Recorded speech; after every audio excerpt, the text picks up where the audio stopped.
Andrew Haug here for AndrewHaug.com, Australia's only dedicated 24/7 rock metal radio station, and we welcome back the mighty Cradle of Filth, heading to Australia shortly for their fourth visit, I do believe, off the top of my head. Let's get acquainted anyway with Mr. Dani Filth, frontman for the band. G'day, Dani. Welcome to AndrewHaug.com. Hello. Good day. Yes. Now, is it the fourth time? I believe it is. Yeah. Yes, I'm sure it is the fourth time. And of course you are. But we haven't been back to Australia, like I say, for 4 years. So very much looking forward to the opportunity. And the good thing is you're armed with a brand new record, album number 10, The Manticore and Other Horrors. Did you ever think in the career of Cradle of Filth that you would manage 10 studio albums? Well, when you start a band, you always have these great sort of visions of what you want to achieve, and I think that anybody would be lying if they didn't say that when they start a band, they envisage themselves up there on a big stage with thousands of people cheering and whatever, because it's just the kind of mentality you had back then. But no, probably not. You know what, I was even surprised it was album 10. I actually thought we were on album 12. It depends which record label sells which EP, you see. Some people call them albums and charge more. And so then theoretically it would be album 12. So quite pleased with that. Makes me feel 2 years younger. Now let's talk a bit about the lineup, of course. It's pretty much sort of a three-piece these days. And of course you do have a few sort of session players as well. Are you ever going to look at recruiting some other permanent members to the fold in the future? Well, it's pretty much the same, aside from a keyboard player and new bass player. James, the second guitarist, has been with us since like 2002. So I mean, he's a proper member as such, but he's got his other projects, and it's just the core members that sort of made the record. And when I say session musicians, they're part of the Cradle family. They're just they just have the sort of freedom of being able to do other bands and, you know, teach and go to musical college and stuff like that. But essentially, yes, the album's written as a core of three members. Daniel Firth, not to be confused with Daniel Filth, is a new bass player, and he played on the album as well. I mean, he was selected just because the producer had worked with his band, Man Must Die, before, and just thought that he played very much in the style of our previous bassist. Now let's talk a little bit about, of course, the band's career. As you said, it's a very, very lengthy one too, and you're certainly the forerunners of extreme heavy music in the UK. What's your take on the scene today that a lot of bands I've spoken to recently say that it's quite saturated? Do you feel like you need to stay ahead of the pack, or are you up with most of the latest scene? Well, I think the trouble nowadays, as opposed to when we first started out, I mean, there was a huge amount of bands back then, and it was all very underground, and everything was done by tape trading and word of mouth and concerts and flyers and stuff like that. Whereas nowadays, because you've got the internet and everybody can be a producer by just having, you know, like a laptop in their bedroom, and there's so many more bands that have appeared because of that. And generally nowadays, you really have to sort of sift the crap, as it were. Because everybody wants to be a bloody musician. And nowadays it does seem that you just need a nice haircut and lots of tattoos to do that. And plus, being American may help. But I think we've paid our dues as a band, as you say, 10 albums, a career of 20 years. But, you know, people come to sort of maybe respect the band, maybe not.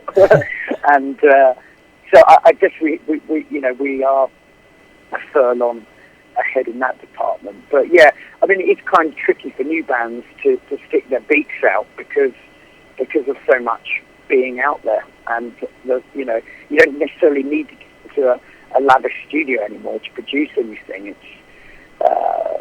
well, when we first started, we actually recorded one of our demos in what was tantamount to a cowshed, but now people can do, like I say, in the bedroom, a laptop and a music program. Well, let's talk a bit about the imagery of the band, of course, as well. I mean, as you know, there's so many more bands out there now, and there are plenty out there trying to create attention by going with a shock value, if you were. I mean, is that still an important part of the Cradle of Filth sort of moniker of having some sort of extremities associated with the music, be it image, so to speak?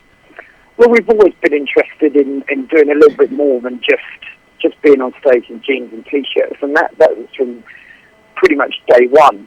That's where we took some of our sort of flair and style from, was taking like a sort of whole plethora of different styles and melding them together, and picking what we liked from certain areas, be it very theatrical and what have you. But the shock value thing, we were never really a shock band. We just did some things that were quite shocking. We were one of those people that sort of bands that existed beyond the periphery. Some days we got up and we were pissed and decided to do things like the infamous Jesus shirt. Another time, we moaned at for just being a little bit too sort of gothic and indulging in romanticism and things. All that's a bit airy-fairy. So we couldn't really win. We just sort of did things. Well, we've always done things as we've seen them. And I guess we're one of those bands also that you've got this common preconception of how music should be, so we always do it the other way. Somebody gives us line paper, we'll write sideways.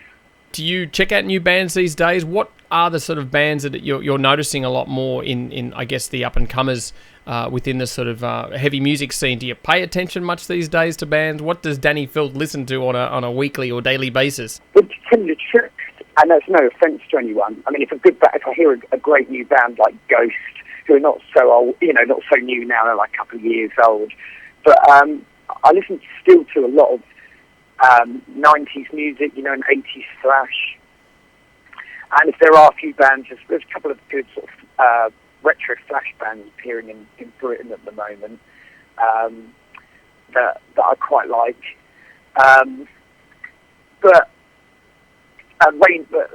Rain of Fury is one of them. But no, I haven't. I've heard a lot of shit, put it that way. A lot of rubbish has come to the fore of late. And mainly, if I'm into bands, it's bands I've already had quite an extensive career. I really dug the last Testament record, last Creator album. There's a few really good black metal bands, a band called Craft, who are like a very dark throne without sort of waddling in nostalgia. They've just got really great production, really great riffs. As not, I'm a real big fan of tracks, just because I do a lot of writing, and obviously you don't want someone screaming in your ear roll while you're trying to write, so soundtracks are pretty evocative and help me to write and create and just create a bit of atmosphere and tension and what have you. But yeah, I have a local band as well that I've been working on called Devilment, that a bit like between Napalm Death and White Zombie. But as a rule, there's not a huge amount of bands out there that have just come to the fore that I've got wow. And maybe that's because a lot of things have been done by now and nothing really surprises us. Maybe I just feel old. But that's the truth. There's nothing out there that's really come along of late. They've gone, wow, that's so novel, that's so new. If it's been anything, it's been bands like Ghost that are trying to revive that sort of spirit of the 80s. Now let's talk a bit about the up-and-coming Australian tour. Of course, it's your fourth time back in Oz. We'll check out those tour dates. Thursday, the 9th of May at the Hi-Fi Bar in Brisbane. You're playing on Friday the 10th at the Palace in Melbourne, Saturday the 11th at the University Roundhouse in Sydney, and on Sunday 12th of May at the Metropolis in Fremantle. What is some of your advice for, I guess, up-and-coming bands who are certainly inspired by, the career of Cradle of Filth and ones that want to take it to the world just like you have? Advice? I don't know if I'm the sort of person to ask advice from. I've certainly a lot of parents out there would probably disagree with me. But if you're really serious about it, you can't go into being into a band that you want to see personally achieve quite a lot. You can't go into it half-cocked. You have to, pardon the pun, but you really have to give it your 100%. I mean, when we started Cradle, I took a year out. I had the luxury, well, it was hardly luxury because we were living literally on bread and water because of it, but I had the opportunity. It's very hard for someone to start a band after they've obviously forged a career or they've got a job. It's hard to go back to that, like, well, I'll take a year out and just solely concentrate on doing the band. But at the time, we sort of kind of pledged to ourselves that at the end of the year, if it wasn't working, fine, I'd go and find a proper job, go back to journalism or whatever. Unfortunately, in that year, we just worked our socks off. 3 demos and an obsolete album, which fortunately was never released because otherwise we'd be tied to a really terrible record label. So yeah, it's just 100% dedication. That's all I really can say. Is if you really mean it, go for it. Yeah, if you really mean it, then you've obviously got lots of great ideas and music up your sleeve. And if you can't give it 100%, I would say don't bother. Much like anything in life, really. Yeah. If you really want to, achieve something and be really good at it, you really have to give it 101%. Are there any periods in the Cradle of Filth career where you've sort of just wish you could just erase and move forward? Well, there's been a few times. More notably, which is probably a good example actually. Way back in the early days, we'd already recorded a second album, which was Dusk and Her Embrace, before the Vampire EP. As the old lineup, and we had 2 managers at the time, and obviously you can imagine what happened then. They both went in different directions. The band split in half, and 3 members went to join form a band called The Blood Divine, with Darren White, who used to be the singer from Anathema before he was kicked out. And the 3 that were left in the band, myself, Rob Eaglestone, and Nick Barker, just had a hell of a time taking our record company to court. The other 3 left because they basically didn't think that they'd be able to achieve, beating the system. Unfortunately, we had a very good lawyer, and even though it took us about a year, we managed to build the band back up. I mean, it's a very hard time, and everybody really, thinking this is never going to work. Fortunately, it did, and because of that, we won the rights to re-release Dusk and Her Embrace, re-record it with new members. Plus, we'd written the Vampire EP as a kind of departing gift for our record label. And in 1 year, we had from going from nothing to being sort of on top of the world, because we had 2 very successful releases during 1 year, which was 96. So, yeah, it was worth the wait. Well, we can get you to choose one of your favourite Cradle of Filth tracks from the latest record, The Manticore and Other Horrors. Or, if you want to go one better, we can even get you to choose your favourite Cradle of Filth track from any of the catalogue. Up to you, Mr. Filth. Well, I'll go for the track Manticore from the new album. Yep. Just as it's a perfect window into what we're doing with the new stuff. I think that's the best bet. And just some last words to the Australian fans who are certainly looking forward to the band returning to Oz for these shows coming up shortly. Yeah, well, obviously we really appreciate all the support. I mean, you guys pretty much live on the dark side of the moon. Yeah, we do. In comparison to us. I'm speaking to you via, if you think about it, probably about 10 different satellites. So, yep. Yeah, really looking forward to it, because we obviously don't get down to Australia very often. Like you said, this is the 4th time. So, obviously, we really appreciate the support, otherwise we wouldn't be coming back. And we promise we're going to give you such a good show, you won't forget us. Alrighty, well, let's check out some Cradle of Filth now. Look forward to having you here shortly, Dani. And thanks again for joining us on AndrewHaug.com. Yeah, my pleasure. Thank you. No worries. Let's check out some Cradle of Filth now.